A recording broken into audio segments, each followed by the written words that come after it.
Hey folks, just setting up a live stream here while I'm working on the RailCore tonight. Thought maybe people would want to hang out and ask questions since I'm working on it anyway. So if anyone joins, cool. If not, it'll be a relatively short stream and I'll shut it down. So yeah, hopefully some folks join and we can chat RailCores while I work my project tonight. This is my all aluminum RailCore I built to take to Earth this year. If you guys hadn't seen it, it's quite the printer. Got some parts lying around here. I got to clean up a little first. So this printer was built on a whim almost. Within 3 weeks of going, hey Robert, just talking about my aluminum RailCore here. So I built this thing before Earth, mostly because 713 Maker offered to make me some nice aluminum panels, and that's where the printer came from, was that panel set.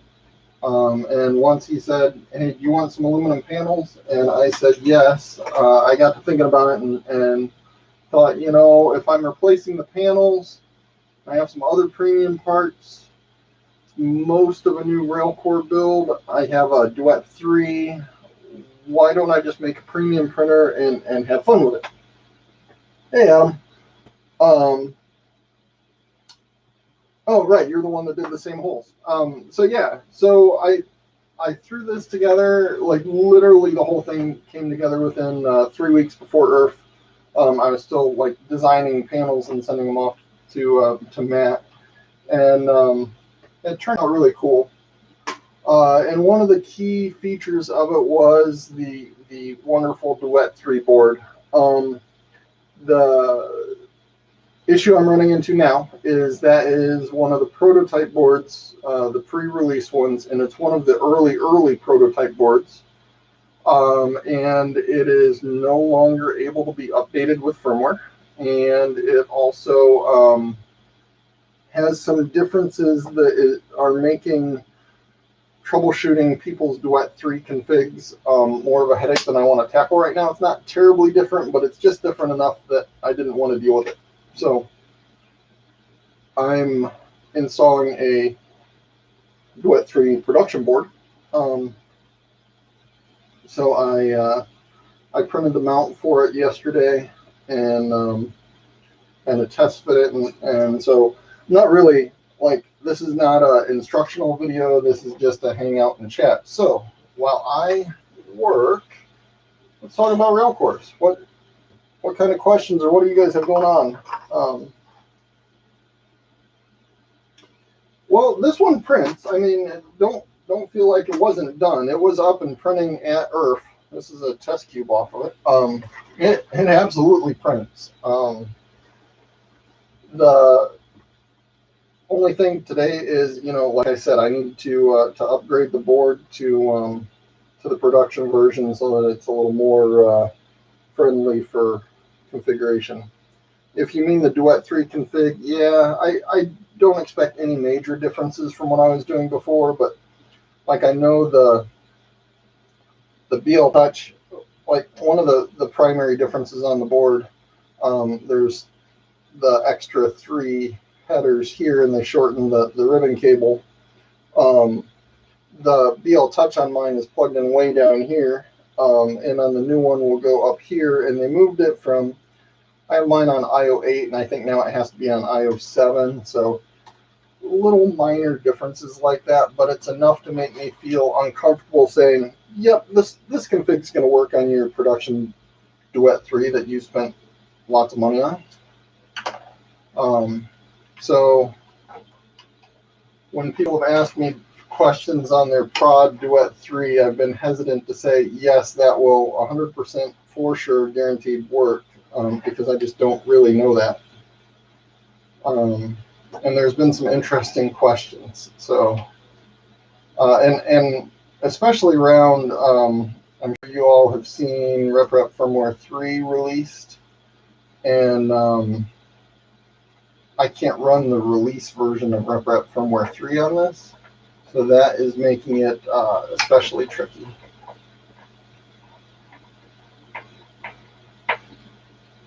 So my plan for how I'm doing this, my strategy here is I'm leaving the production board attached to all the wiring, or the prototype one, and I'm mounting the production one behind it, and then I'll move the wires over one at a time so they all end up in the same spots. How will that do? We'll see. Yeah, it's ridiculous how heavy these things get.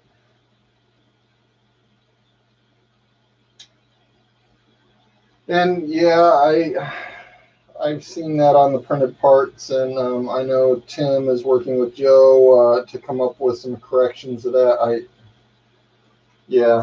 I'm sorry you guys had that, but I do know Phyllis Reuter and Project Red are in communication regularly about how to fix that so it doesn't happen.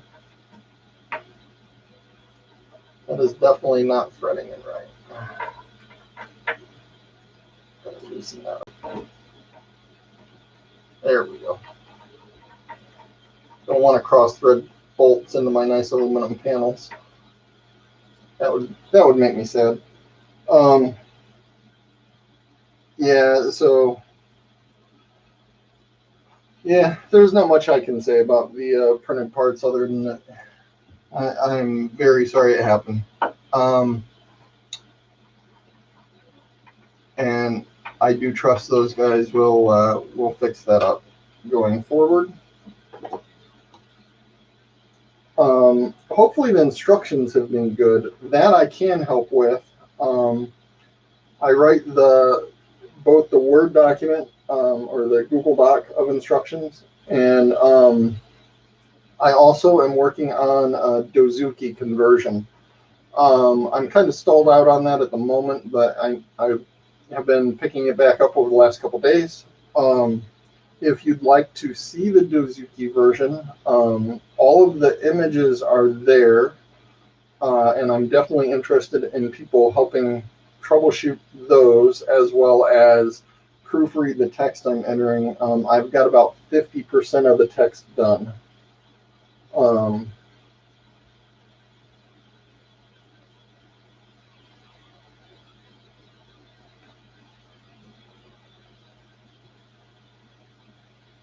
That could have been me, actually, not 713.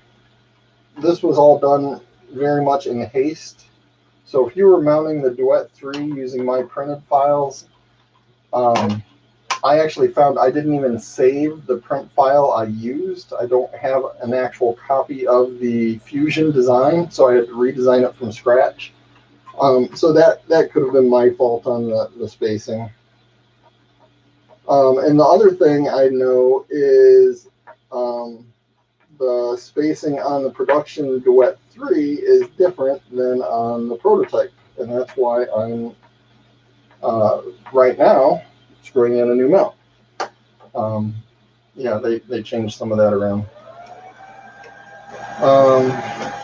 Now, before I had done a nice little custom ribbon cable here, and unfortunately that will no longer work. So I'm going to have to remove that. But I have the new board mounted on there now, so that's cool. So now I can just take, well, I know these cables were my stepper cables, and so I can, oh, hey, they switched those. I have to recrimp cables. Yay.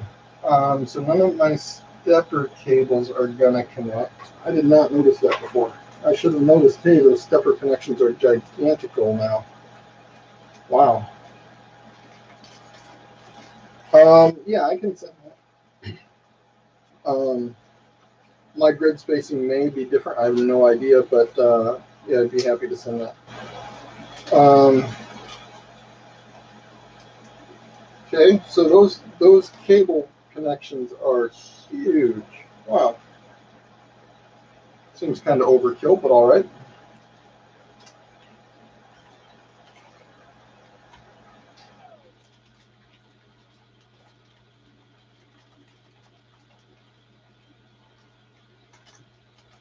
Huh.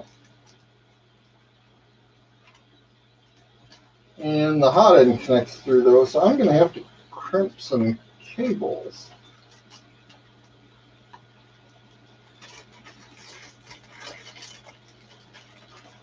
You can tell I did my research. I literally was just like, yay, I have time. I can put this together, and jumped right in.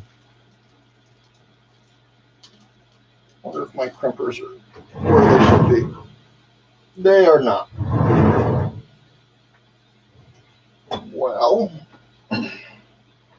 seems like this happens every live stream with cables. I can move some of these anyway. So these I know. Well, how do I want to do this? So if I start moving those, it'll get all tangled.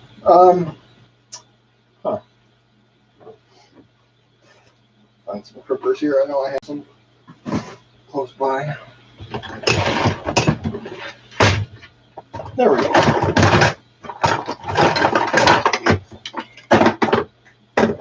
Just had to think for a second. Yeah, my grids are totally uneven. They're different spacing in X than they are in Y.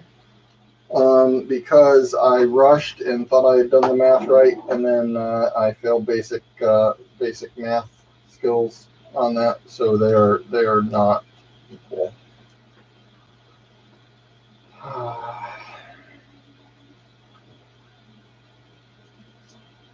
Well,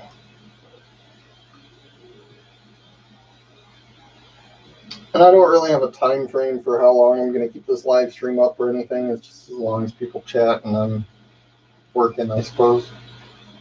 I need a screwdriver to pop the connectors out so I can clip them.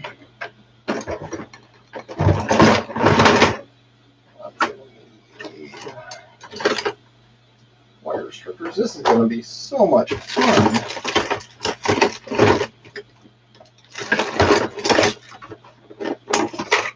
Tony at Duet 3D did not warn me at all.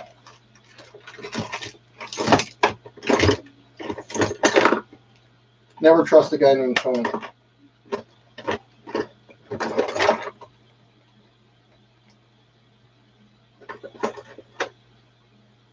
Screwdriver go.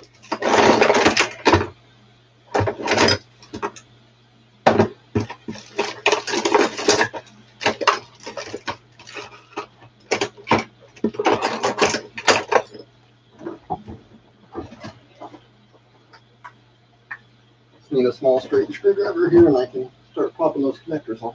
I can use one of these.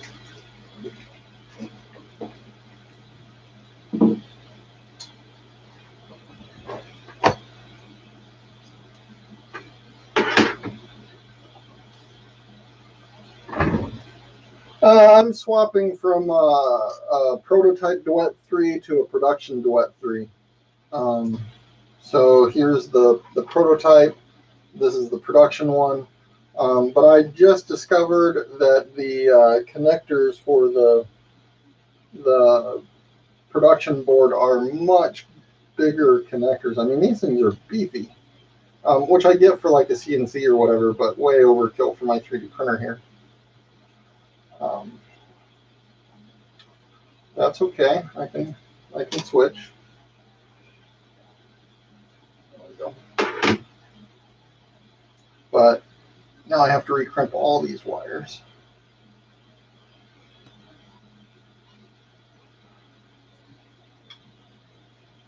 You know what? Before I do that, what I should really do, I'm going to plug this in, power it on, and back up my config before I go too much further.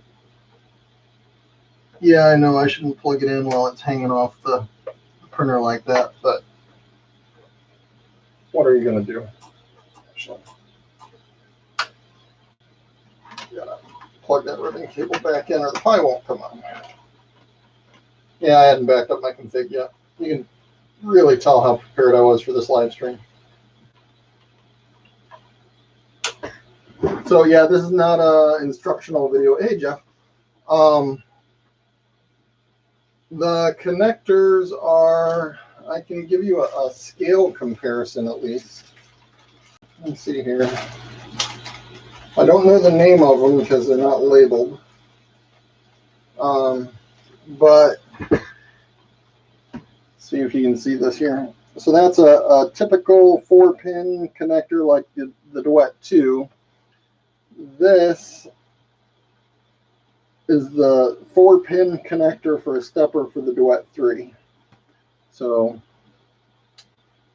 looking straight down at the end of them, I'm not sure what that connector is called, but it's a pretty hefty difference there. I really should have noticed that earlier. I just didn't. Been working on the real job and trying to get to the point where I could do this switch.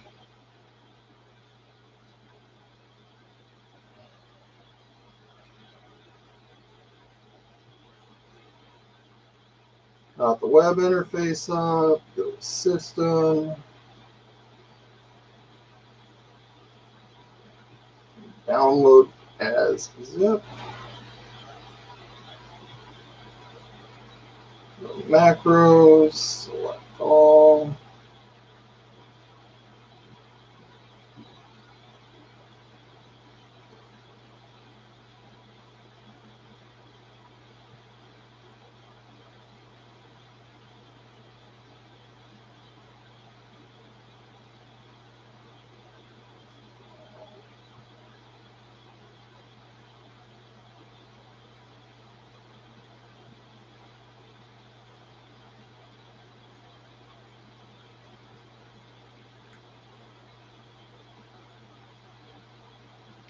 So yeah, I'm just downloading all of my config files here so that I can recreate it on the new Duet once I plug it in.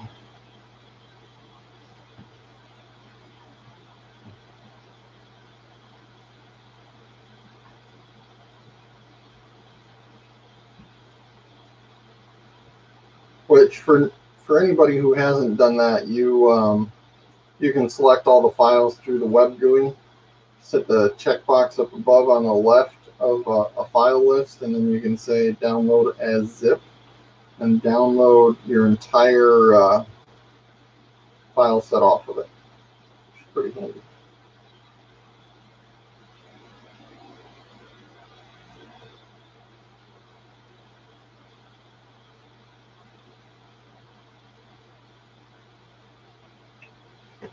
Okay, so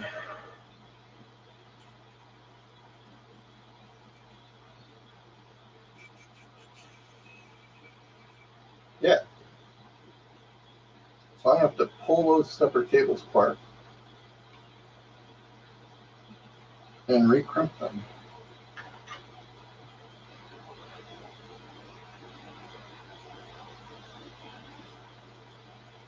Hopefully they will then be long enough to reach on the new one.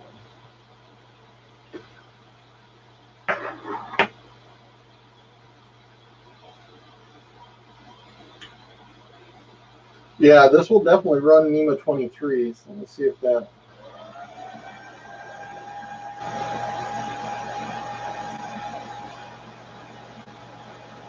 I have some test files on here that I was printing, so I'm actually downloading all my 3D prints. Maybe. It's not going well.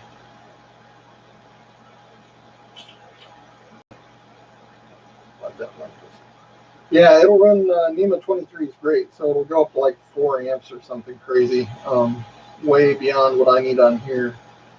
Let's see here. So it looks like the fan. It looks like everything except, well, let's put it this way. The only thing I need to change are the stepper cables and the hot end, I think. Everything else looks consistent from the prototype to the production one, so that's good. Just not what I was thinking I would be doing on this live stream. Sorry. Well, I can fire this up later to get the print files off of it. Okay, so that's cool. So I guess I will start cutting off cable ends and putting new ones on.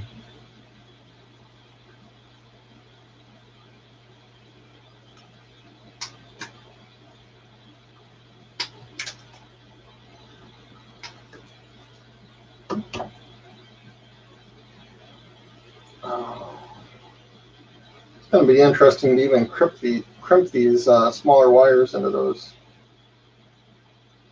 bigger connectors.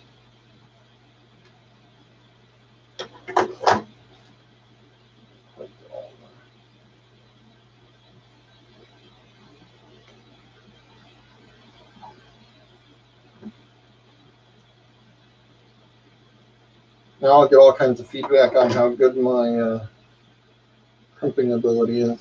Man, these things are just crazy.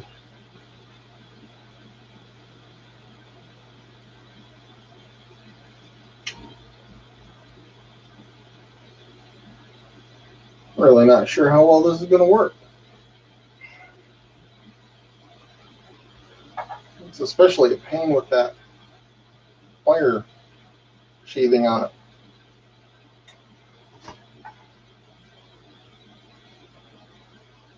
Now you all get to make fun of my crimping style.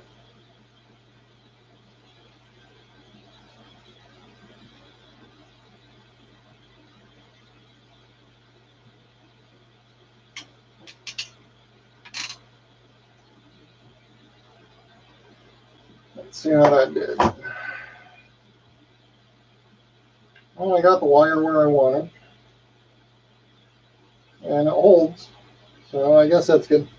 That wasn't too bad. Is what a mini? The RailCore is not a mini. It is a 250. I do not have a mini. I have 3 250s. And behind it is the E3D tool changer, which needs a new spar installed. And I will get that done someday soon, probably. Especially if Duet's going to borrow it at Murph again this year like they did last year. But it is currently less than functional without that new spar.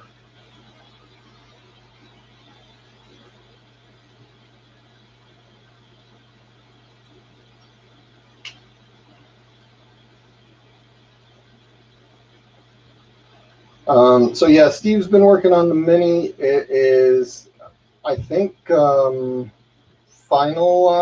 in design, probably. Not necessarily in bill of materials, but in design at least. So the next step on that is he's going to send me one, or the parts for one, to build and validate. And once I'm building it, then I will document it as I go. And we'll be rolling out the mini, so that should be coming soon.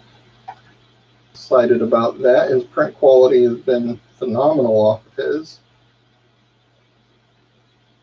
And I know Wade has one or most of one. I don't know if he's printing with it, but looking forward to that.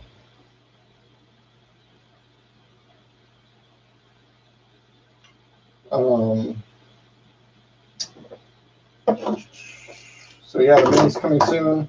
I've been working on and off with something I called Project Mars, but then Elgu came out with the Mars printer, so I renamed it Project Jupiter. But I don't have anything to show for that. That's on hold right now, so no news there. Really is on hold.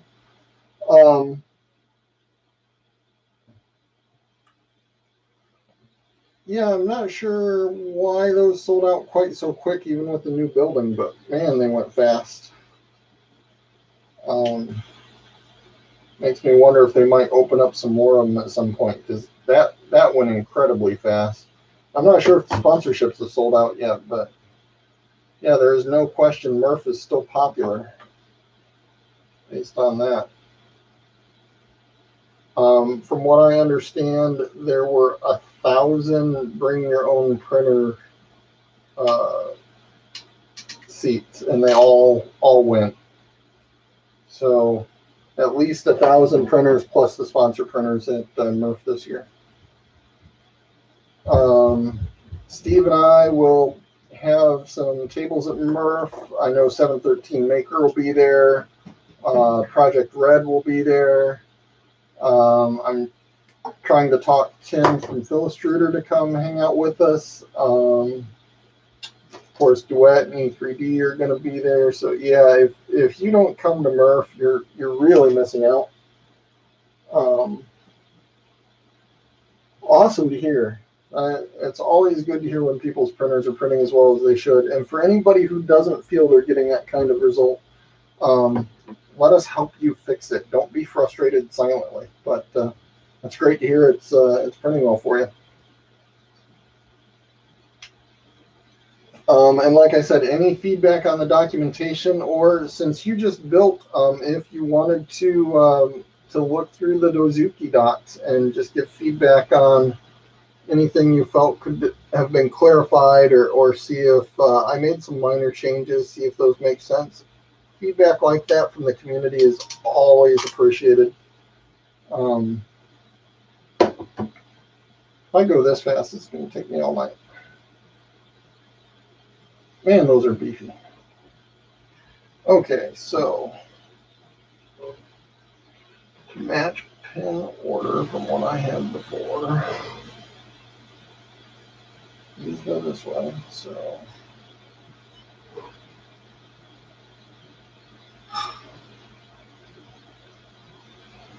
good.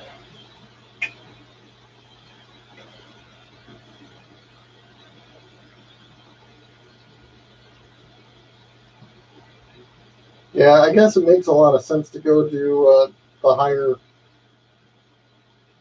rated connectors since they do support the NEMA 23s. But you know, these are just crazy.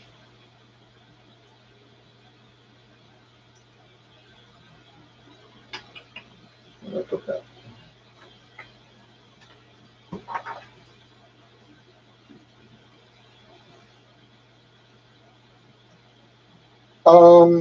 So sponsorship is like 125 bucks. It gets you an 8-foot table, and it's kind of out around the edges instead of in the center. And the sponsors then generally have some sort of, product or booth. So that was the extruder connector, which I didn't actually need yet. That's funny. What do I want to choose first? This is the one I want to do next. That'll be fun.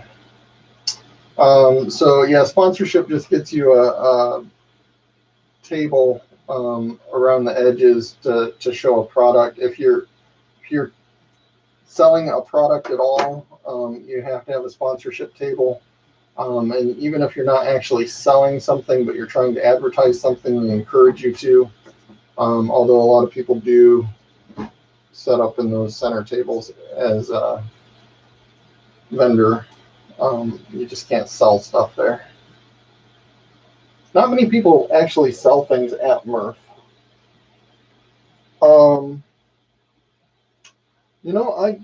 know Tim from TH3D. I should talk with him. I did not know that he was talking to Project Red. So that's interesting and cool. But yeah, I definitely talk to Tim on Facebook now and then. So the connectors, yeah, this did come with the production board. I don't know the name of the connector. It's not labeled in any way, and it's just gigantic. I don't know what it is. It's a third bigger than the existing connectors, not quite twice as big, but I don't know the name of them.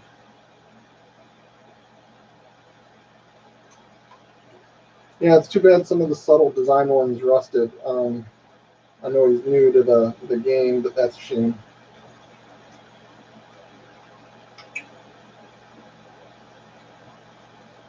Mine has been solid from subtle, but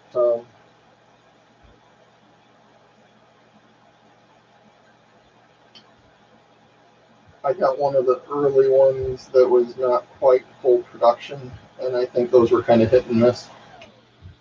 I hope Ken that runs that sorts that out and gets back into production soon, because I think he had a good product.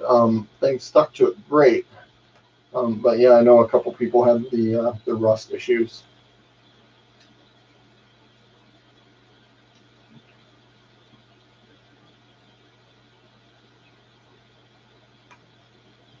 Yes, I'm trying to watch the chat while I work on this here.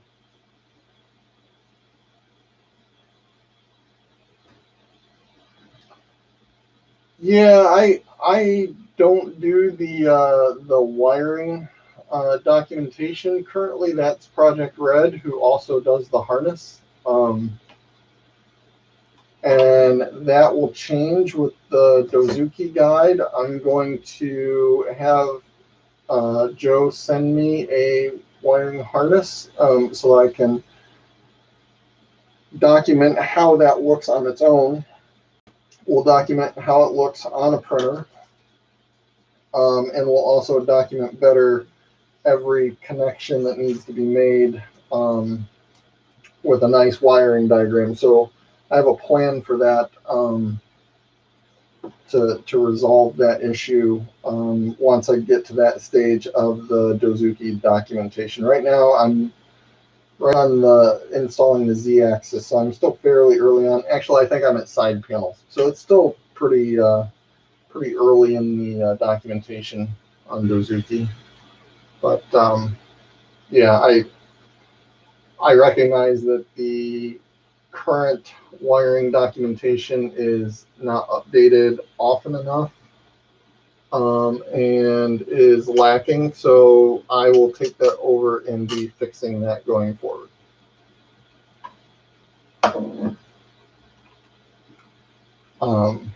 The reason it is the way it is frankly because I don't have a 300ZL, let alone a 300ZL kit, so I can't use the kit wiring harness. So I was not able to document that. So that's why it's a totally different document and it flows differently. And yeah. Steve will soon have a 300ZL kit. It's literally on its way to him now. And that will help me and him with a lot of things in relation to the kit. So one of the things we want to do soon is have a ready to go slicer profile made for the kits as they ship. Some better images and updates around the kits, a little tighter control over the firmware configuration, things like that, so that we don't have to constantly say, well, this is how I do it on my 250, but it should work for a kit. We'll actually have one to compare, so that's going to be nice. And that is all Phillistruder's doing, so thank you, Tim at Phillistruder, for that. And like I said, Steve drew the short straw, so he's going to house that printer at his house and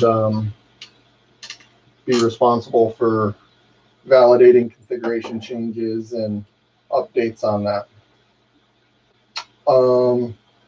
Speaking of configuration changes and updates, if you guys didn't see it, today DC42 just dropped the beta version, the first beta version of RepRap firmware 3.01. And I know a lot of people have not chosen to upgrade to RepRap 3 yet because it's new for the Duet 2, but it is very, very stable. I'm running it on that one there. And have been since the stable release came out, and it's been great. And I do have documented instructions on how to update. It's not scary or difficult. 3.01 came out today, and well, the beta for it did, and it has conditional G-code in it, which is one of the most exciting things I've been looking forward to for quite a while now.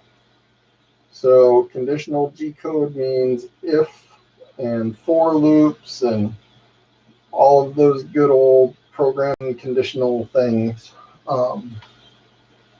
Making sure my wiring is staying correct here.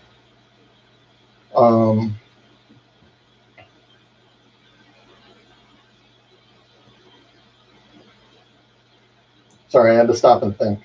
My brain is kind of slow. So yeah, conditional G code will be amazing. So if I don't know that I would say jump on 3.01 just yet. I plan to soon. I had a print running when it was launched, and then now I'm on this because I desperately need to get this moving. So once I get this controller working on here, that's my next project, is to update that RailCore with 3.01. Yeah, start testing conditional G code. I can't tell you how cool that's going to be.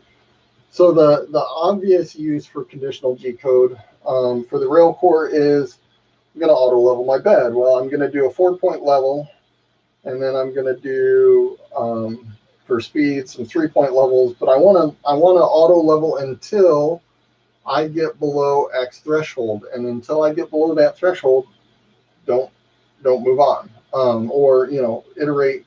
I'm going to run it twice. Oh, I'm below 0.01, call it good. Or no, I want to go down to 0.05, run it 4 times, and it'll just run until you get below that threshold or you hit some counter until it's stopped. That's an easy use case for it for the RailCore. What's up, Tom?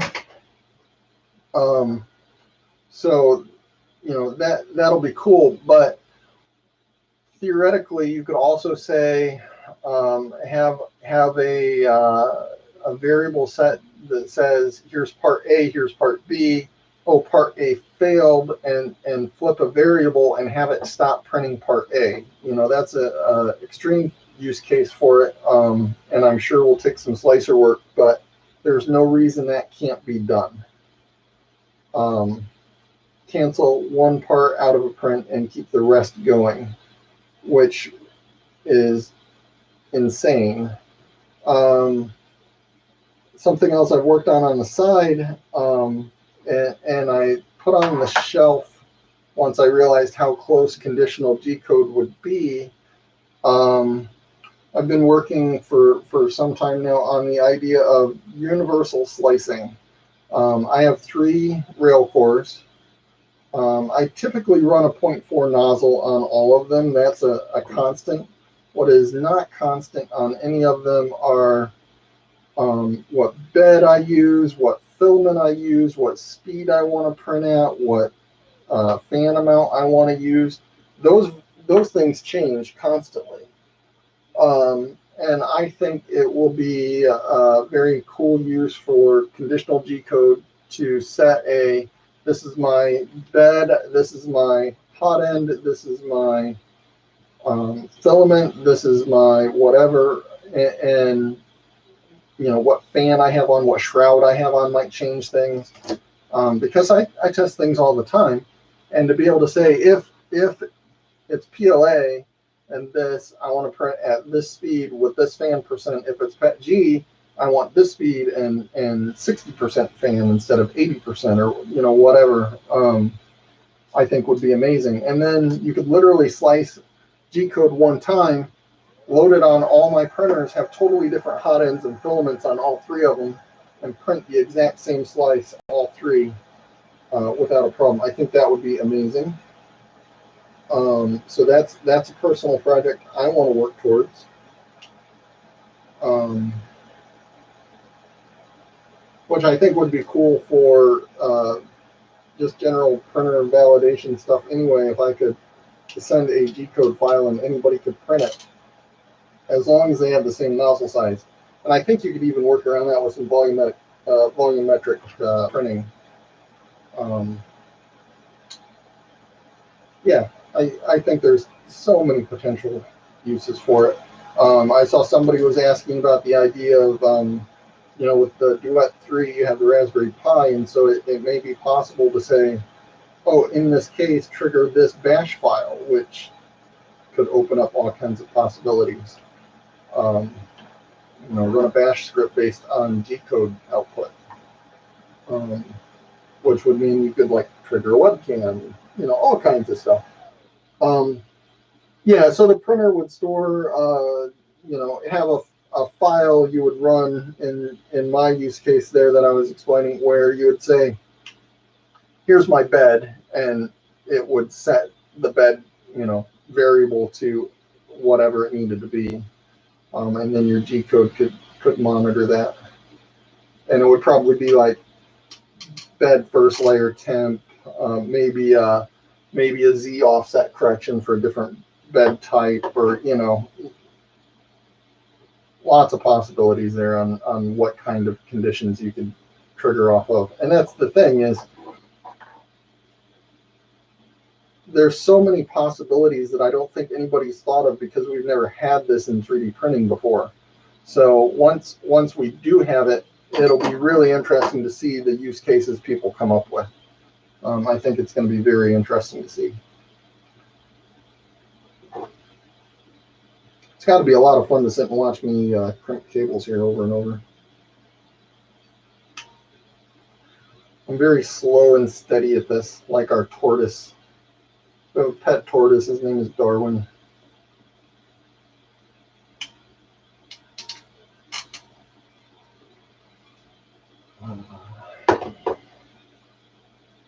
So what is this? This is 3, but I did 1 extra because this extruder is going to need to be redone. So got 7 total, plus the hot end.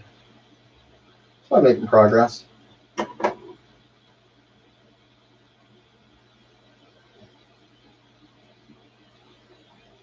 Yeah, so it's possible you could do things like Octoprint, but triggered right out of your G code. So there's so many possibilities for what you could do with it.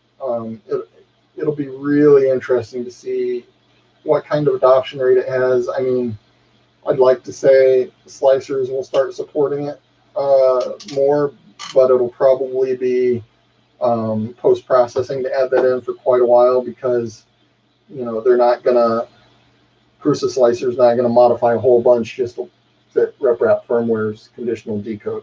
That's a lot to ask, but it'll be very interesting to see what happens with it and what's supported.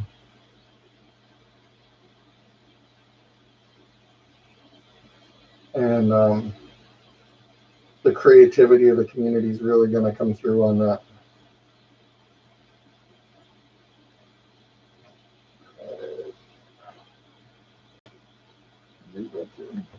Red, blue. Almost got them out of order.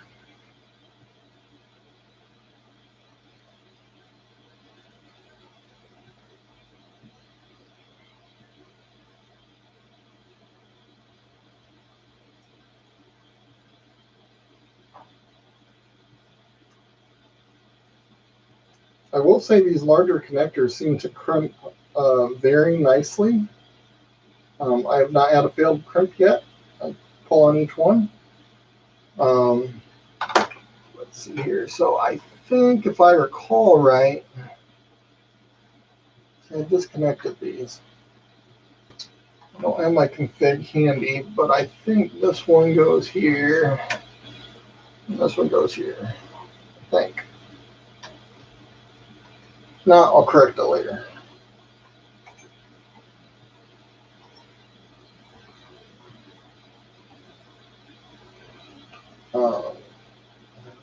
Done.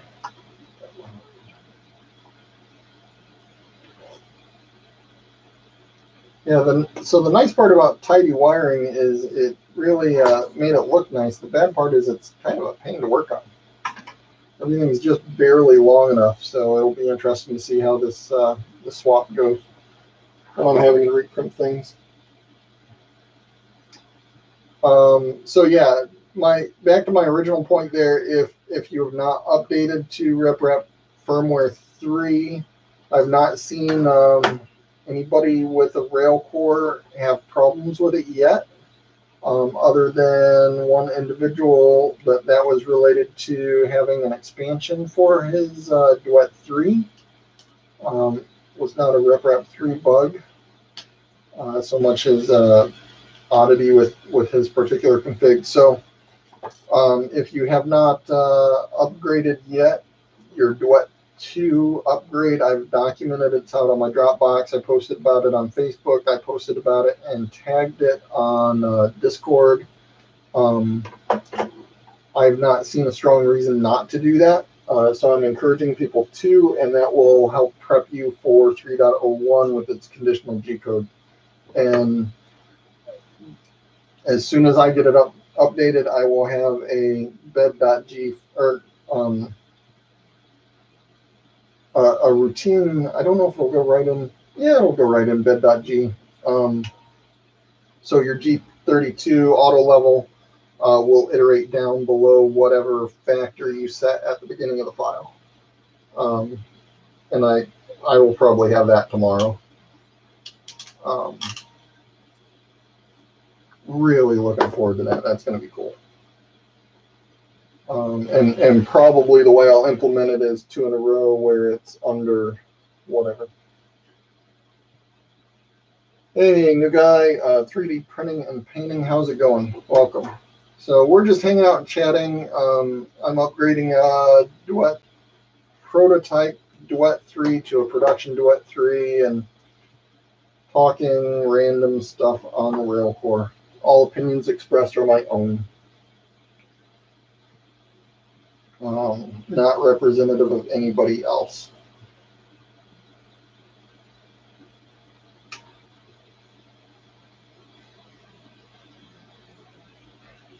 Although I will say, I wish I had known about this crimping.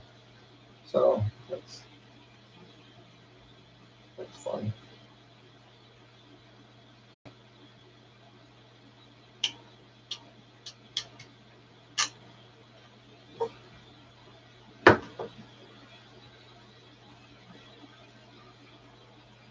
Very easy to crimp at least, so that's good. Really don't know if this is going to reach though.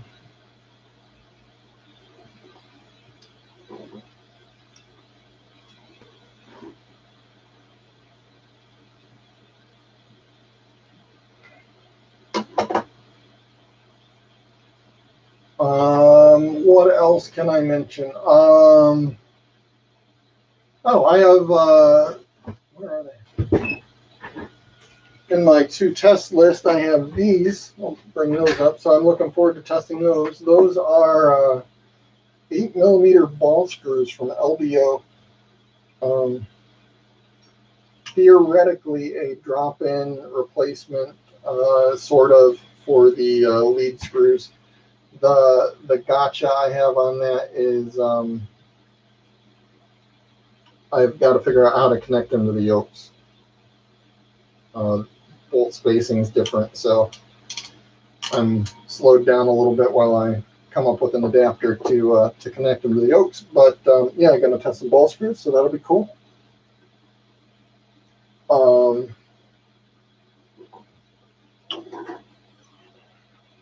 Yeah.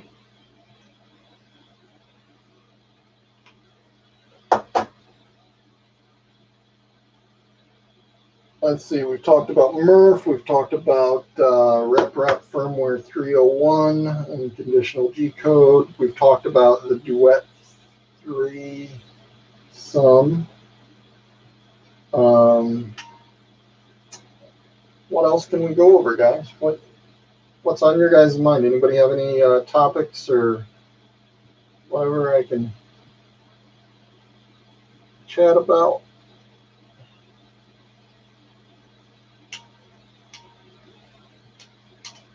Doesn't have to be RailCore related. Yeah, I'm interested to see particularly how they compare to the lead screws. See if I notice any layer stacking differences or anything like that. It'll be very interesting. I'm trying to decide which printer to put them on. This one has LBO custom steppers with integrated lead screws on them, so there's no coupler or anything. It's all integrated, which makes it really hard to switch to ball screws on. That printer that I just set them in is the one that I use that's supposed to sit untouched, so that I have something that actually works. That was the goal of building that. And so far I've managed to do so. So if I put them on there, that would potentially, take out my only constantly working printer. The other RailCore I have is currently functioning as a camera holder for my webcam. But I was afraid of that. That's short. So I'm gonna have to redo something to fix that for now, like this. Oops, that's the wrong cable.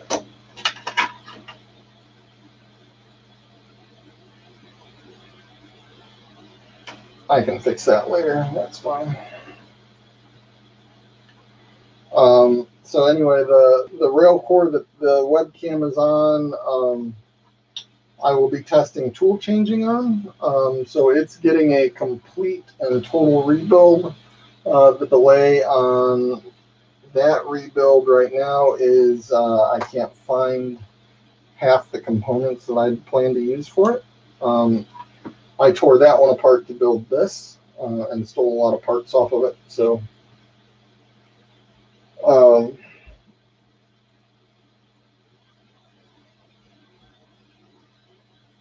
no, Steve London. The method for upgrading is documented on my Dropbox. Assuming you're talking RailCore, follow my instructions on my Dropbox file. I linked it out of the Facebook group and off the Discord. You can clone that SD card, that's fine. But if you follow my instructions, it has you back up your config G and your system config as a whole. You just download that whole thing, and then you download the firmware, change a few lines, and then immediately don't restart once you change those lines until you've uploaded the new firmware, and then it'll come up and be running the new firmware with the correct values all in one go. If you update it off the SD card, that doesn't change the firmware running on the controller. So then you'll have a Duet 3 config running on a Duet 2, and it throws a ton of errors if you do that. So, or rep firmware 3 config running on rep firmware 2, and it gets unhappy about that. So yeah, follow the instructions that'll walk you through it. It's really easy. You change about a dozen lines in a couple files total, and install the new firmware and reboot, and you're done. Yeah, I wouldn't worry too much about the safe failback. Even if you wanted to fail back, you would still have to flash the firmware back. But since you make a backup of the config G first, if you were to have to fail back, you're going to have to, let's say everything goes haywire and it won't launch anymore. You would have to flash rep firmware 2 back onto it and onto the controller using your PC, and then you could just drop that config G back on at that time. So yeah, you'll be able to get back safely if you need to. And if you get stuck, feel free to ask us for help. But there's been about 12-ish, 13-ish people that have told me they've upgraded, and Duo is one that hadn't mentioned it before, or I didn't remember. So there's one more for the list. and nobody's had a problem with their RailCore. One person took a bit longer than others. It was a Duet 2 controller, but they had customized quite a bit more of their files. I'm not sure, I haven't seen him on here, but that's John, and hopefully he's completed his upgrade now. I'm pretty sure he did. I did, oh, this is an important note. Duo and anybody else that has upgraded to RepRap firmware 3, please note 3.01 has a new requirement that all fans must be defined as well, using M950, and I had not defined fans with M950 on my config, so I added that just today. I have not tested it on my own yet, but it is in that file, the same instructions file. I updated it. It should work fine. I'll test it on this one pretty quickly here. It was just printing at the time, and I wanted to get that in as quickly as I could. So if you've upgraded to RepRap firmware 3 already, add in the M950 lines that I added today. It's just 3 lines in the fan section, and that will get you updated.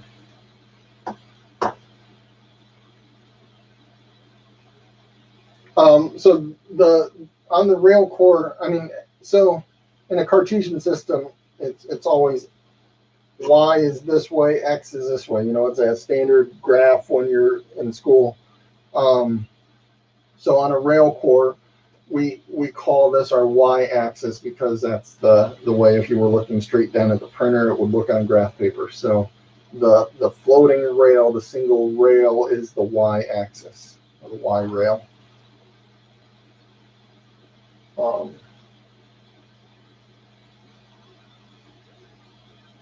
Yeah, and I'll post on Facebook about the update to the fan config once I validate it myself. But I'm very confident that config is fine. It's just a quick M950 to say yes, fan 0 is on fan port 0.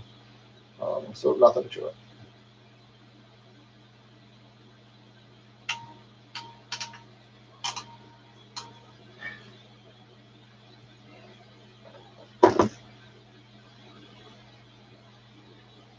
So much crimping.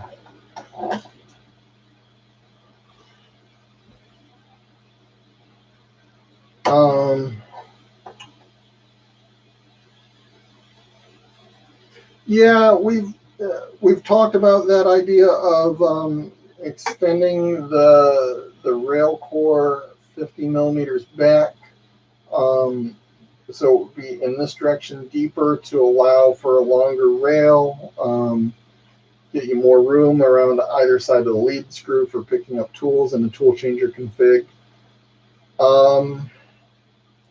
I like the idea. Personally, I think so. Let's back up here. The concept of a tool changer came out after the RailCore did. Okay, so historically, RailCore was out. It was out a good, I don't know, year before the tool changer was out. 6 months at least. So I showed up at Murph with it when they announced the tool changer at Murph, and then the tool changer wasn't available for quite a while after that. So you know, we didn't have the advantage of designing with the tool changer in mind. So that's why we can't fit 4 tools. I think there are likely to be other hurdles in getting a RailCore changing tools well. Because you have to remember, tool changing itself is still highly experimental. And so you're taking a highly experimental thing and putting it onto a printer that was designed before that experimental thing even existed. So the idea of extending Y to fit extra tools is nice, but at the same time, I'm kind of on the fence for it because I personally think the RailCore's sweet spot with tool changing, and this is not to say it's a limit or anything, but I think our sweet spot's going to be 2 tools. I think most, see you do. I think most folks who decide to implement tool changing on a RailCore will probably choose to do two tools, or at least that's my prediction. And that's because that gets you the most flexibility with the least headache. It's far less, adding a tool is exponential work. And if we can fit 2 on, I'm going to be thrilled. And if they work reliably, that's really where my personal goal for the RailCore 2 as a platform is. I'm not speaking for Steve, and I'm not speaking for the rest of the group of us that's working on developing the tool changing for the RailCore. I'm speaking for myself. I think our sweet spot is 2 tools. If we make it there, I'll have met my personal goals. And you don't need an extra 50 millimeter Y for that. Now, if you want to go 4 tools and do what E3D is doing, you possibly might need that extra Y, and even if you don't need it, you will probably benefit from it. But that is not going to be a 2 tools, because you put 1 on each side of your Y rail. That gets you soluble supports and a nice, easy config upgrade without a lot of headache. Like I said, it's exponential. Every tool you add is an exponential headache. It's exponentially more work. It's not linear. 4 tools, 16 times the headache. And I know I have one sitting right there that's gathering dust because I've got work to do on it. It's just complex. And so at 2 tools, I think it meets the needs of a lot of people without overly complicating the system. Extending your Y, I mean, think about it. Okay, you've got your left panel, your right panel, your bottom panel are gone. If you've got a halo, that's gone. All the extrusions are gone. Your Y rail is gone. Your belts are gone. You've got to upgrade all of those parts to longer parts. Your bed would have to, most likely, we would go to a wider bed. Maybe not. Maybe we'd keep the same bed and use that extra space for purging and whatever.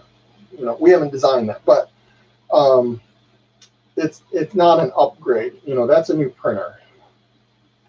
And maybe we do a RailCore 2.5. We've talked about that possibility and go 50 millimeters longer and wide, but I don't see a lot of people upgrading a RailCore 2 from their 300 ZL to a 300 by, or adding 50 millimeters to get 4 tools.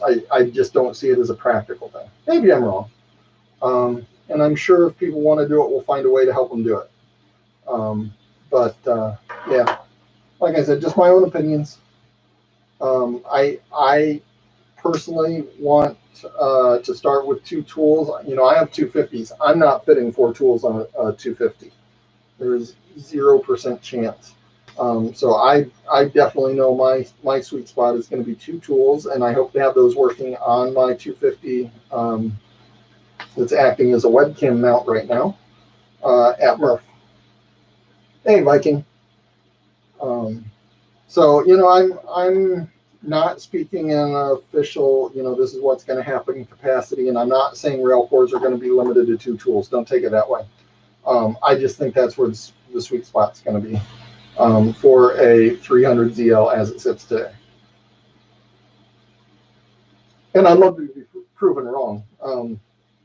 I know Eric Moyer at IRF was showing, hey, look, 4 tools fit along the Y rail of 300 ZL with the tool changer head able to pick them up. So he was already showing, it can be done today.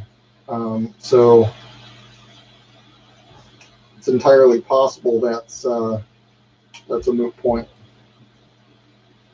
Our general plan is still to, we're developing a framework, a kind of base way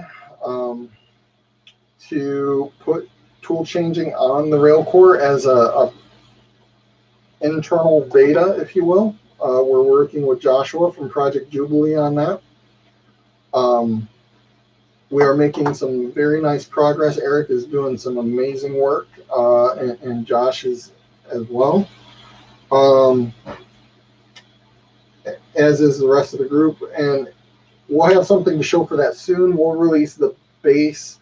Here's how to take this platform that we've built with the RailCore, add bits to it, and have a functional tool changer go. And we're going to leave it up to you guys on how you implement that on your RailCore. It's not going to be a strict, here's how we did it, so you must do the same. We just want to come up with the base idea of it, make it possible, and then let you guys run with it. So, I fully expect to see stretch RailCores 50 millimeters wide. You guys get crazy, you know how it is. I'm just speaking for where I see the sweet spot is.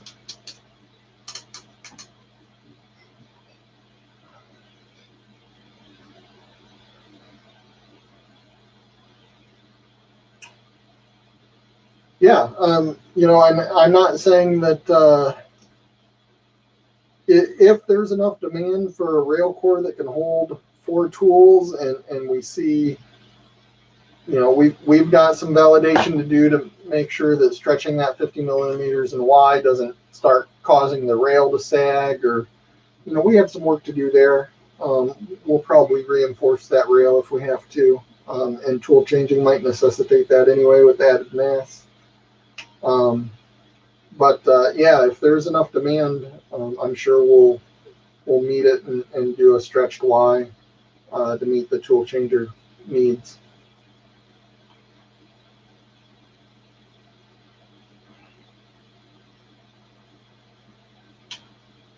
And that goes back to what I think our strength is. What I want out of my printer and what you want out of your printer don't have to be the same, but they can still be RailCores. They can look totally different.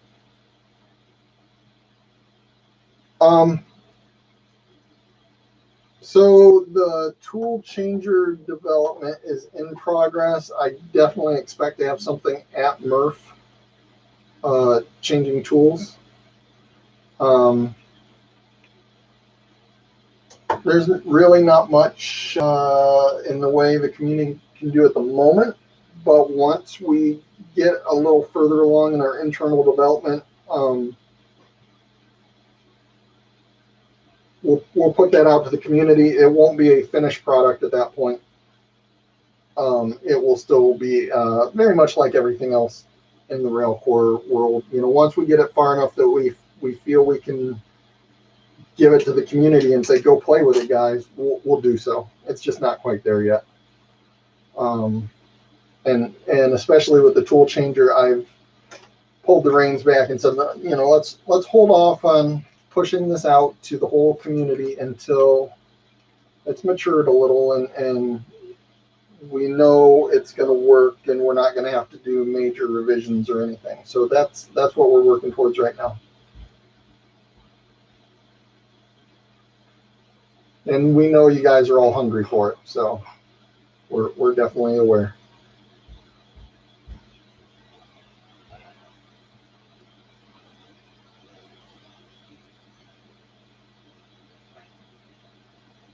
I guarantee if you're at MRF this year, you will see at least one RailCore with the tool changer on it. At least one. Probably several. All the more reason to get to MRF.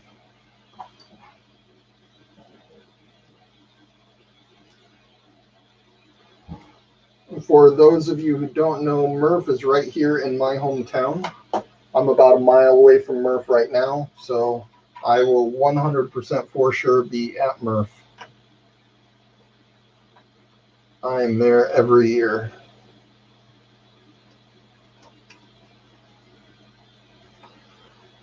And they only give you enough of these connectors for the number of ports. So I have to steal a connector back. So I came up one extra.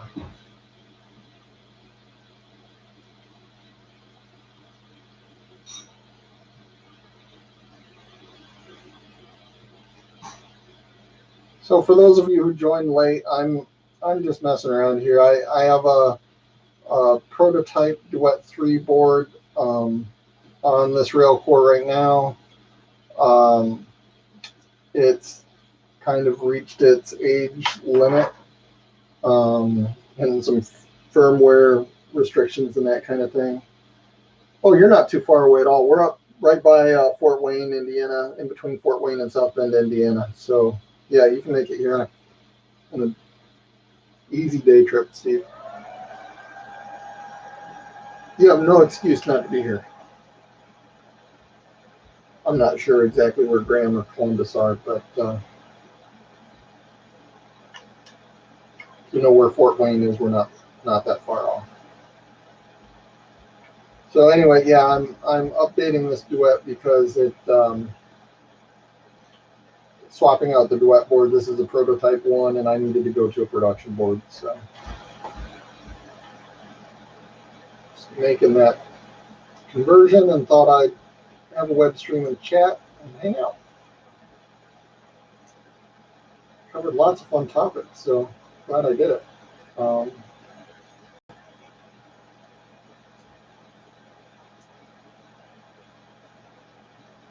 sure why I'm bothering to take this connector off, but there we go.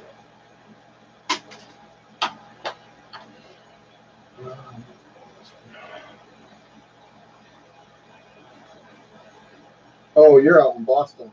Hitch a ride with Michael Hackney and Roy's son. They come from that direction.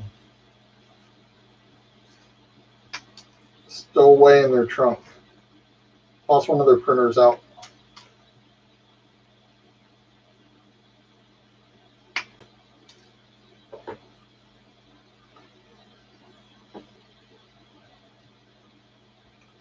Yeah, I think I'm an hour and a half out of the Ohio border, and depending on which direction you go, and then I'm not sure how far it is to those from here. But we're on the north side of Indiana.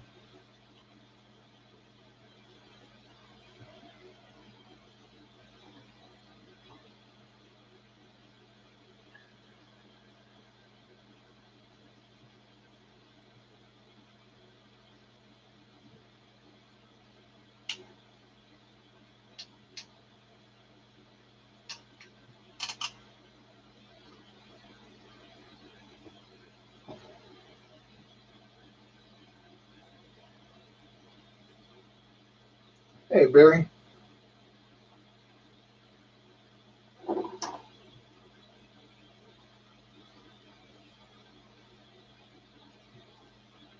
Yeah, Murph is a great time.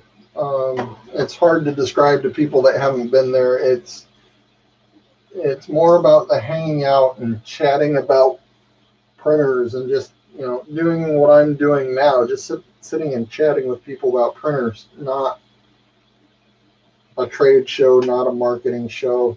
I really don't feel I'm marketing the RailCore there. I talk a lot about it, but it's as much in generic terms of here's what I love about printing and why I print or what I print, as it is about the RailCore. And a lot of it's just concept ideas, why one thing works for us, or why Core XY is what we went with, or it's a good event.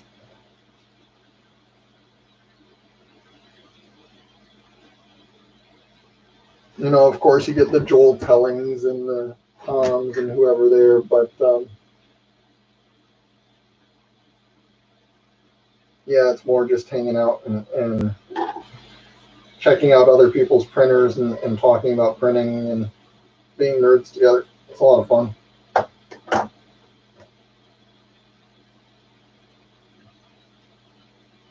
So I'm pretty lucky it's right here in my town, and I will be wearing my RailCore Lab shirt there. Hope to see lots of these shirts around Murph. Got to represent.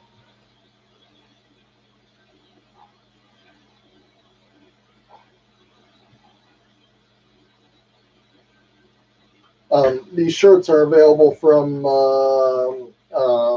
Merch Minion, by the way.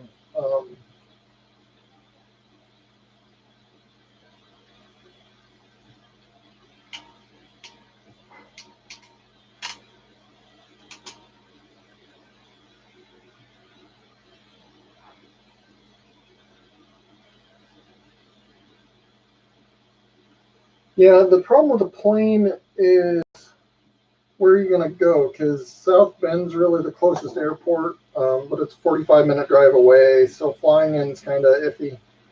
Most people fly into Chicago, which is an hour and a half away. Goshen's airport is pretty tiny, no flights land in there.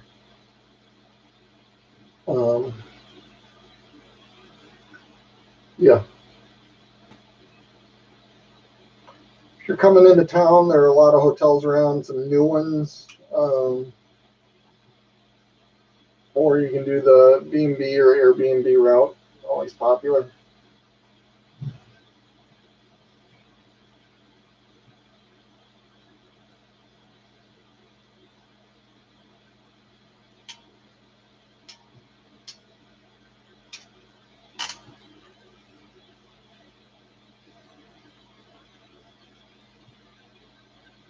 I didn't look at that at all before I crimped it.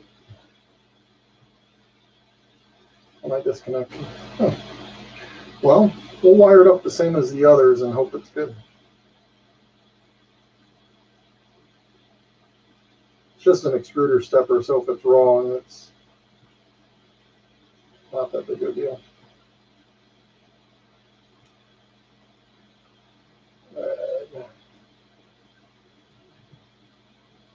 Just a Chimera.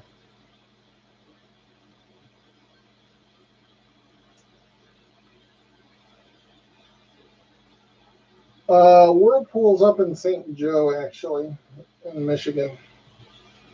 I know a number of people work there, so it's about 45 minutes north of South Bend.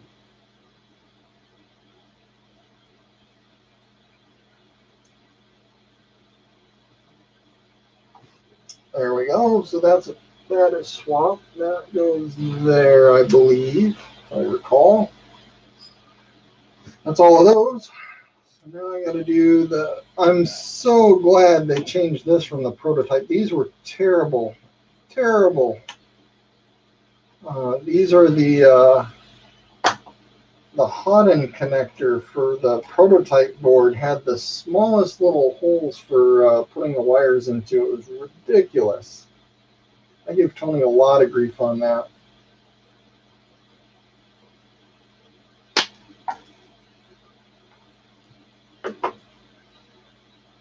So very glad they went to a real connector there.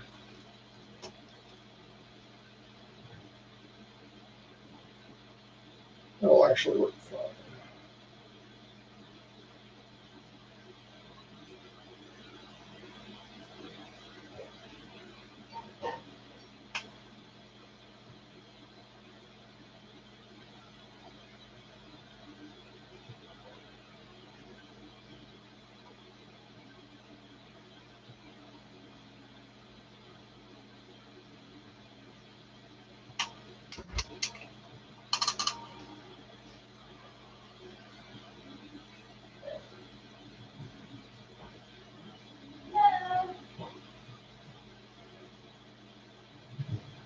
Yeah, I don't know what the deal with that is, Barry. I'm not sure why that's a requirement for the duet. It seems like with the finding your IO pins, it wouldn't be, but yeah, that's one you'd have to ask DC42 what the issue is there.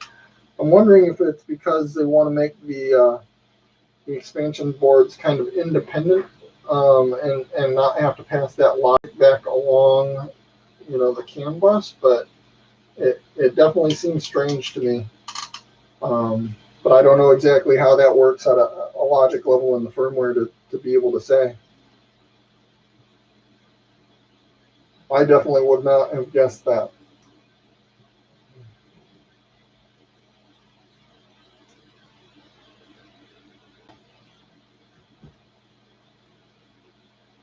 So that will plug in there. Okay, I think I'm through all the crimp connections. That was fun. So now we're going to do these. So you should go quicker. So this didn't change.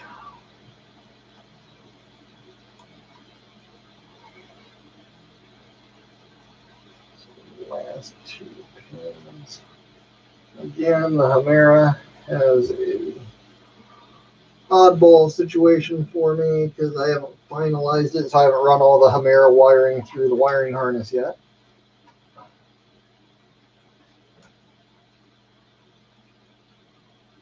That's the fan I'm not using.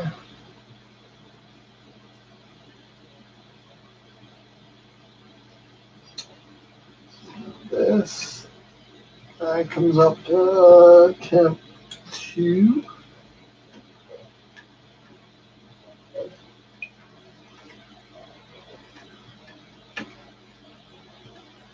Get all my thermistors moved up here.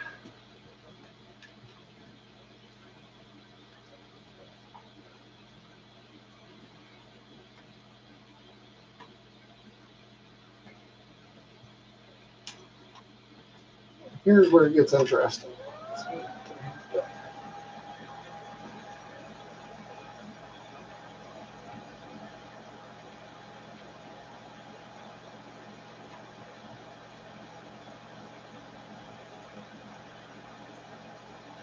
Yeah, that is and this is kind of fun here, trying to get these wires in place with really pushing this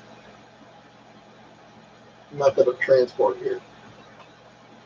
The deal touch out of it.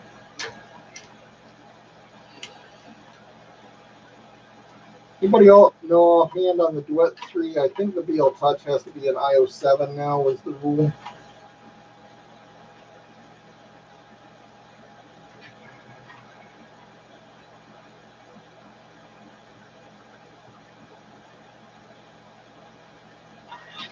Well, I'll just figure that out. That shouldn't slow me down.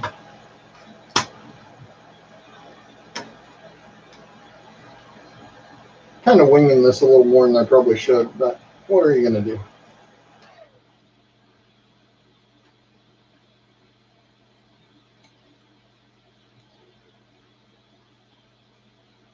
Just making sure my voltages didn't change. They look the same, so that's good. I run a 24 volt bed, so my bed does not have an SSR.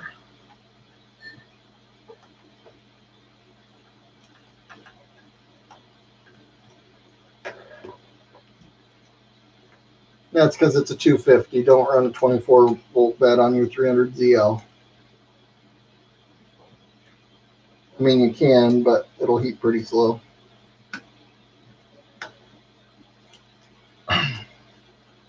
There's those.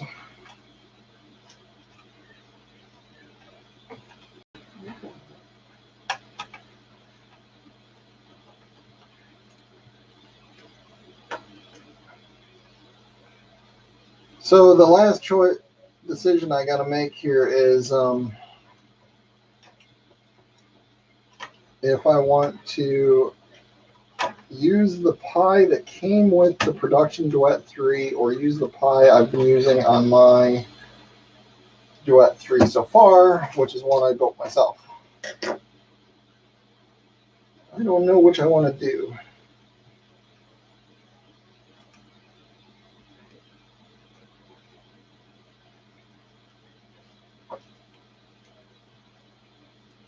I think I'll go ahead and run theirs just because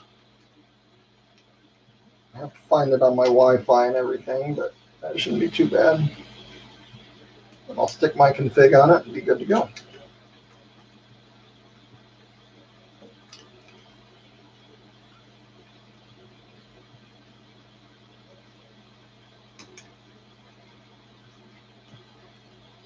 So I made a mistake there. When I disconnected my BL Touch, I did not get a good close-up view of how the pins were plugged in. So that's going to be fun. I don't know exactly which way that connector went.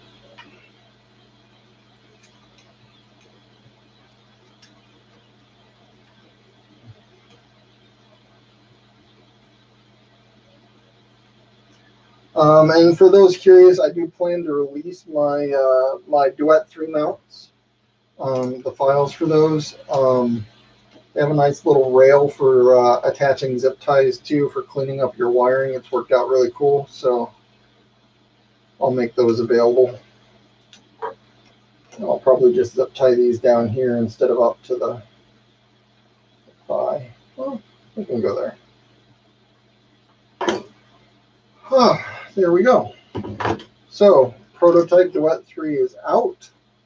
Production Duet 3 is in. Man, I wish I had noticed which way that went.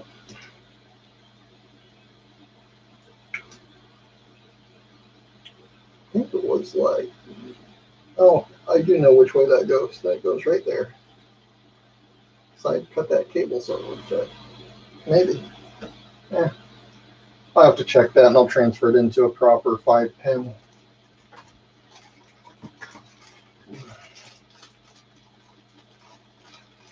Connector like it should be. It's in a 4-pin connector now. I didn't have 5-pin connectors until today.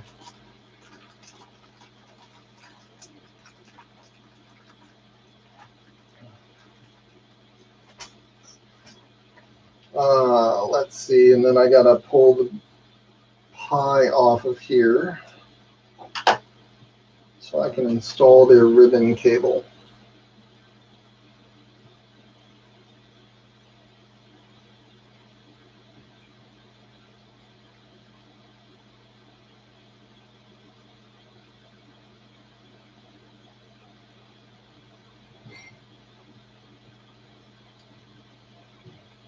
Funny story, when I installed this pie, I didn't have 2mm screws that were short enough for it, so I just took these outside with a Dremel and chopped them all down so it would fit, because I was doing it like 24 hours before Earth and needed to finish it up so I could leave.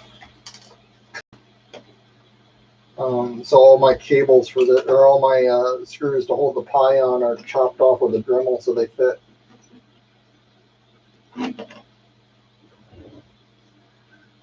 That is out.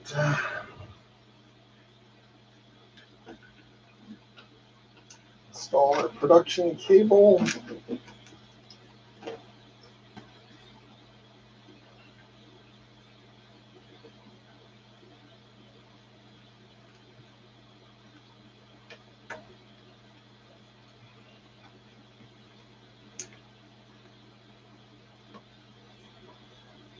It's not quite as clean as mine was with the nice custom length, but it's not bad. So anybody else have any thoughts or anything on? It was prettier. It was nicer. Maybe I can pull theirs apart and put the rainbow colors in. It's not that hard to crimp them. Okay, it's kind of a pain to crimp them. I used a vise.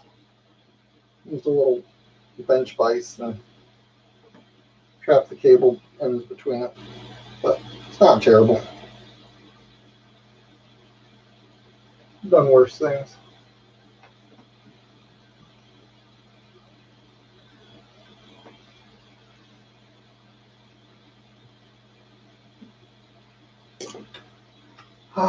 Okay, there's that. So, like I said, I think I'm going to pull my SD card out, which was kind of overkill anyway. They included a 16 gig SD card. Now, I don't know if this is, I assume this is their Raspberry Pi SD card and not a Duet SD card. But then I don't know. Huh. I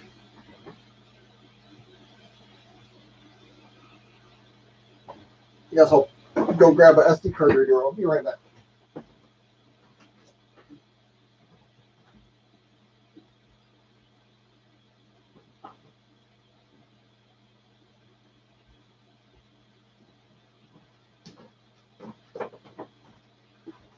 pop this in the laptop here and see what's on it. Yeah, but if it did boot, I need to set a IP address, or I'm never going to find it on my network. And if it's not a Pi SD card,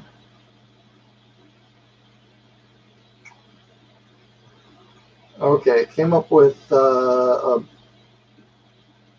boot segment. So now I have to remember, what is the, so on a Pi, there's config.txt, and you can hard code an IP in there to boot. I think you can also set Wi-Fi parameters.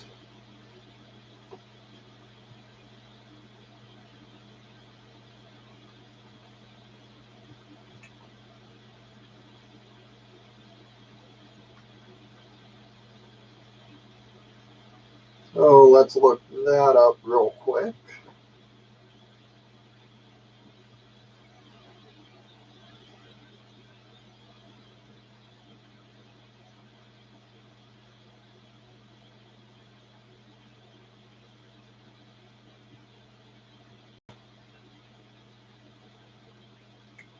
No, it does not look like you can set Wi-Fi in config.txt. I thought you could.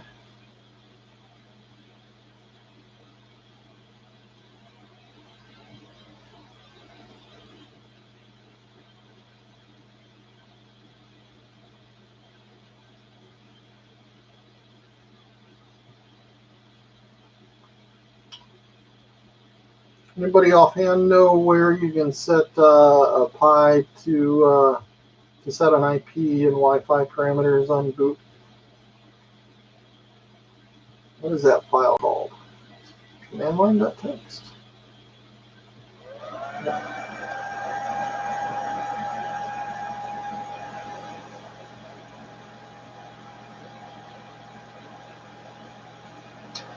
You're right. Thank you.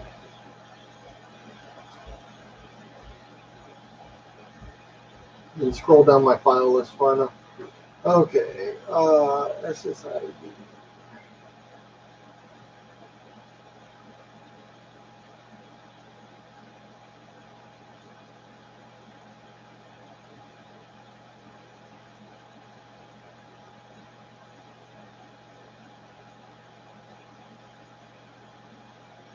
Notice how I didn't say my SSID out loud or my password. Isn't that great of me? So secure. Okay, got that.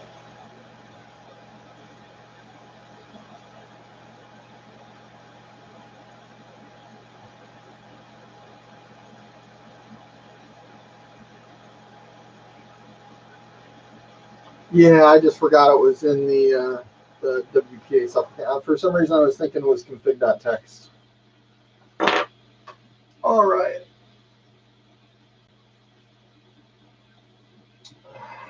Let's see if I can get that card in there. There we go. Let's see if any smoke comes out.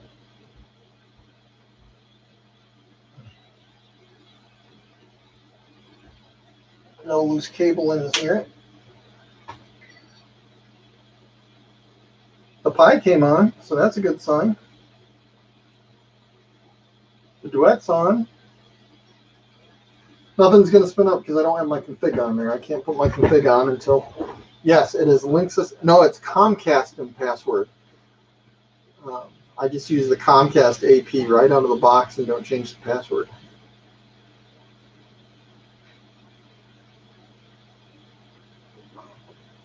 Go out to my router here.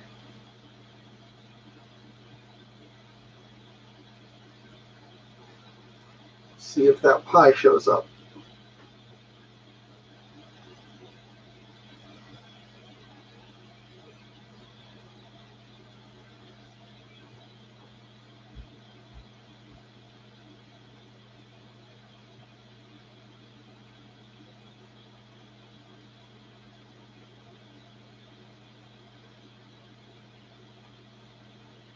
I have no idea what that Pi is going to be named.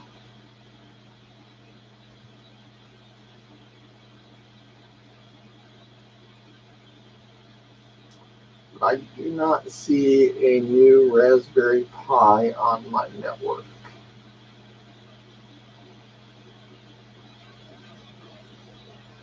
It's not yet.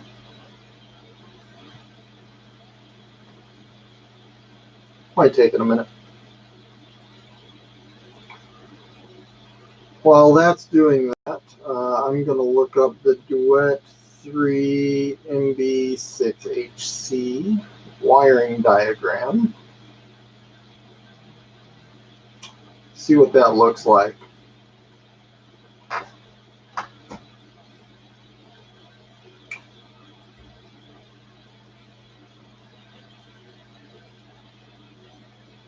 See if I can figure out that Beal Touch connection. Shouldn't be too bad. So I've got a red and a black on the cable.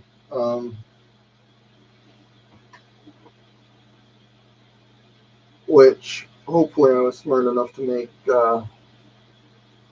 my 5-volt and ground, and let's see. Yep. So they go at the top there. Okay, that's easy to connect. Back to my router. Let's see here.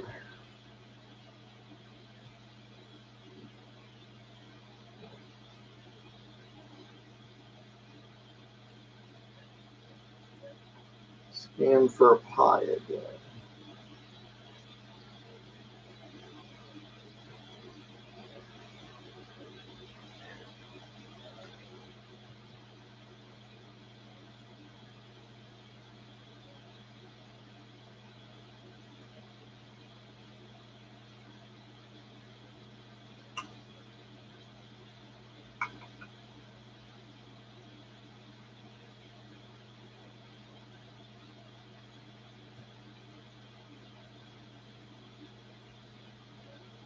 I'm still not seeing. Well, nope, that's not it.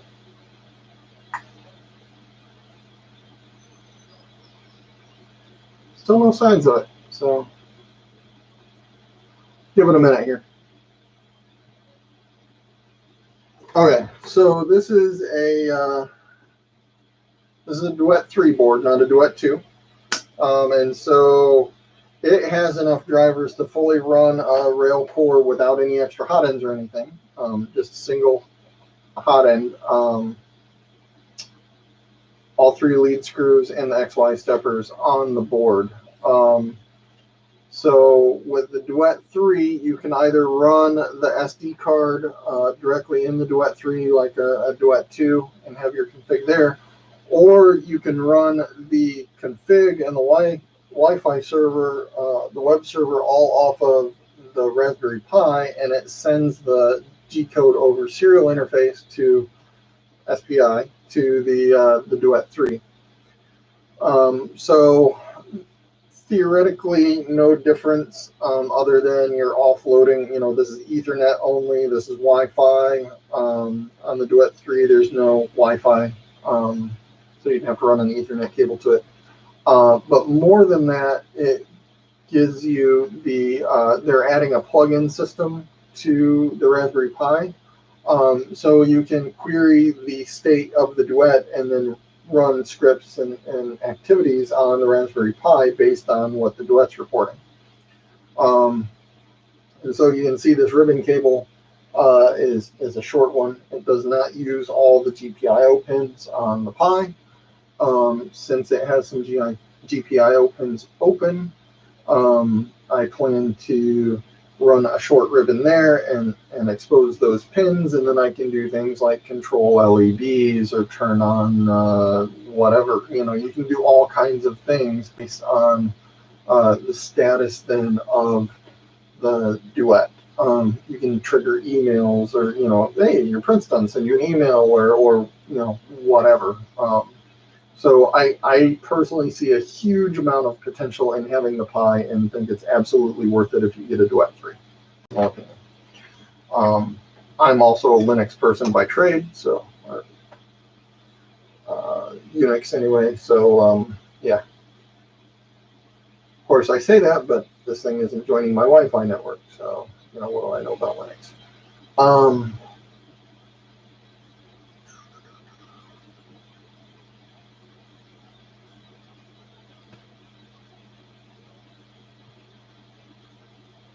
Let me scan again. I can't believe it's taken that long for it to boot.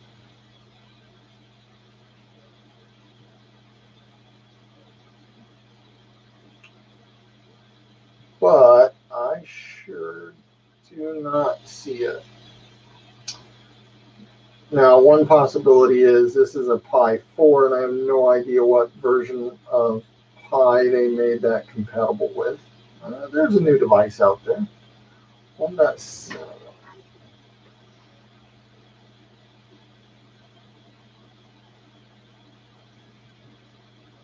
one I didn't recognize. Let's see what that is. Didn't come up with an ID.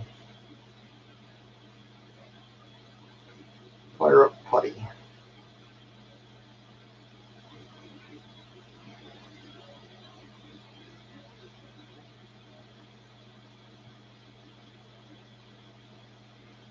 No, that doesn't look like it. No idea what that is.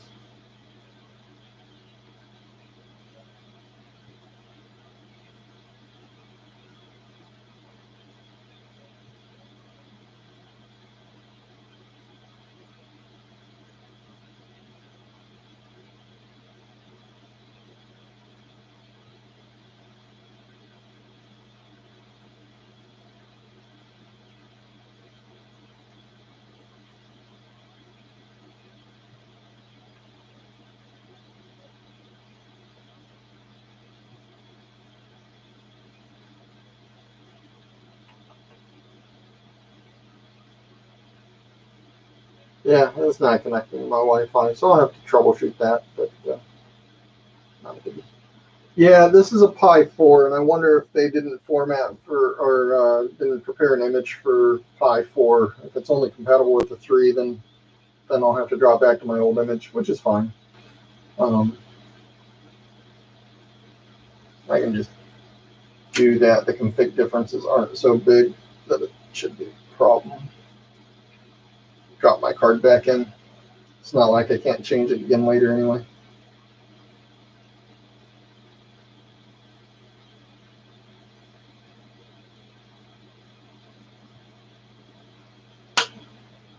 Actually, before I do that, I'm going to move this connector over to a 5-pin.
Okay, so I am fairly certain I read on the production board you have to move your BL Touch to IO7. So I'll go ahead and do that. It's not going to work when I boot it, but I can change it.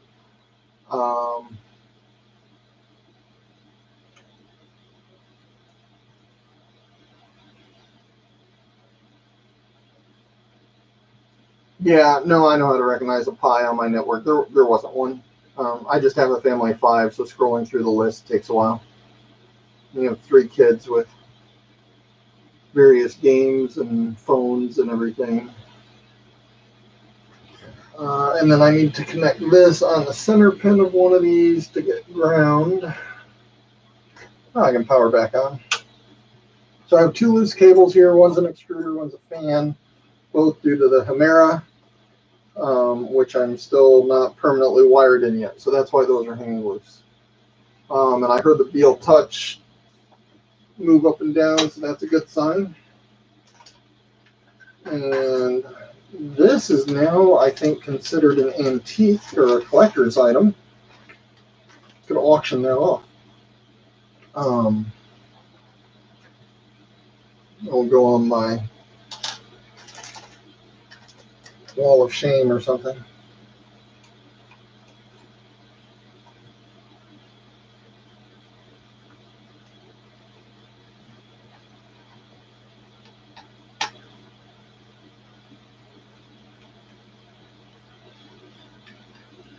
All right, let's see here. Since I use my own image, it should come up under its old host name. Not quite up yet.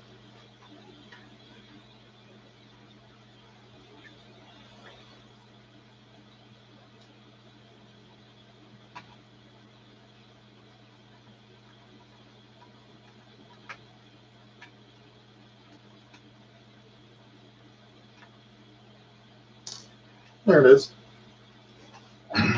Cool. So it came up. The only thing that looks odd, I've got temperatures, but the Z probe is obviously incorrect because I moved which port it's on. So I'm going to check some things first. First of all, drive 0 should be the rear stepper. It is. It's 0, 1, 2, 3, 4, 5. I don't know why they did it that way, but that's the way it is. So I've got my steppers plugged in right, so I've just got to change down in my config for the Beal Touch, the M558 line, and the M950 line from 8 to 7. I'll save that and reboot.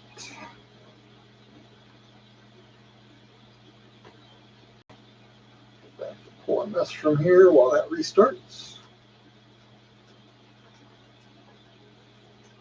So yeah, other than having to crimp a billion cables, not too bad of a hardware swap, and should be running here. So I'll get, I have no idea what firmware is on the board now. I'll have to update my, the headache of the Pi is there's both software on the Pi for the Duet software framework that has to be updated, and then you also update the firmware on the controller itself. So it's now a 2-part upgrade, not a 1-part upgrade. And they have to be in sync on what version is on each, of course. So need to get that done before I can actually print or anything. Okay, that changed to NOR because now it says Z probe is not available.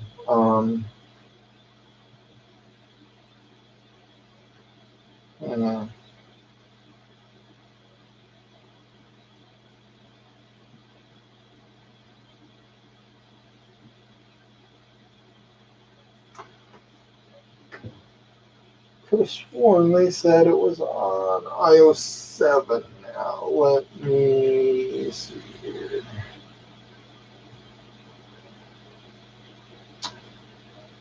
Guess I better Google that. Getting started. Duet 3.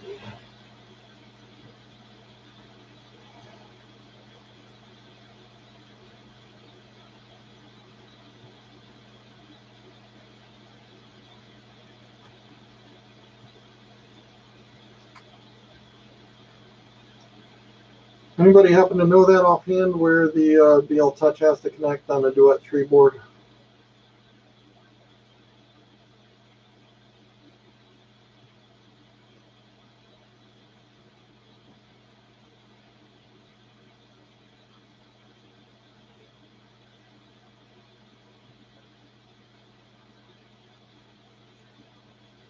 I'm a Googling.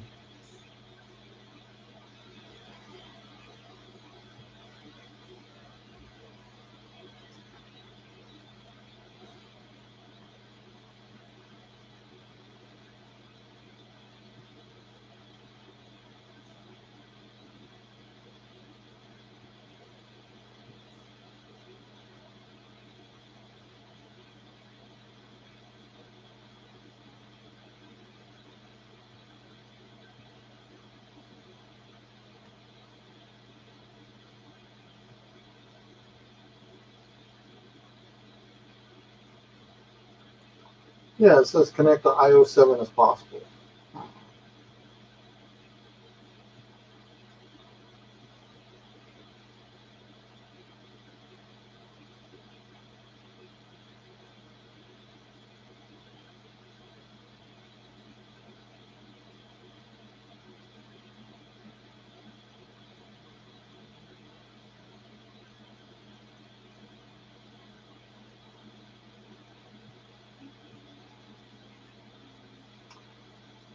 Well,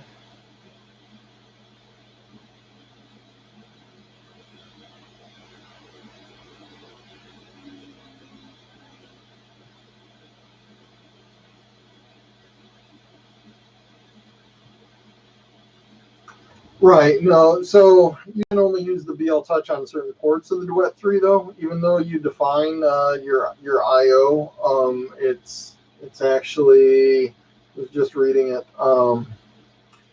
The BL Touch on the Duet 3 can only work on I/O 4, 5, or 7.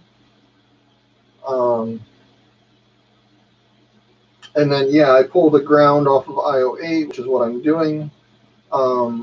So on my prototype board, it was the opposite. The BL Touch only worked on I/O 8 and could not work on I/O 7. So I just flipped that in my config. Well versed on how to do that, but it now comes up and says not available. So I'm wondering what version of firmware is this? This may be a issue where I have an oddball config based on my Duet software framework versus the board firmware, and the firmware on the board may be older. Yeah, this is a beta 12 version of RepRap 3. So I need to update that in the software framework, and then that may take care of the BL Touch issue. I'm guessing it will, because that was kind of shifting around all at once in there. So otherwise, it seemed to fire up and recognize everything. So I just got to fix that, and then I'll be printing. So I'll get the firmware updated on it and go from there. And then, like I said earlier, my next thing is to get 3.01 on that printer, so I can start playing with conditional G code. I'm super excited about that. That's going to be awesome. Having for loops and if-then statements in G code is kind of mind-boggling. So I'm really excited for that. And if you have not updated the RepRap firmware 3 yet, and you have a RailCore, check out my guide. Follow it. It's pretty easy to do. And then you'll be ready to go when conditional G code is stable enough to install on your everyday printer. Hopefully the initial release he put out is stable enough that I can start dropping some files out for it here very quickly. So I haven't been able to check the forums since it was announced, since I've been on the live stream, but yeah, I'm excited for that stuff. That's cool. I think I'm going to go ahead and wrap up the live stream. I got my board board switched over, and I just heard my wife come in, so she's back. So I think I'm going to wrap this up here. I got everything moved over. It's functional other than the BL Touch, which I think is just some firmware and some software updates, and I'll be ready to go on that. Last chance for questions before I close up the live stream.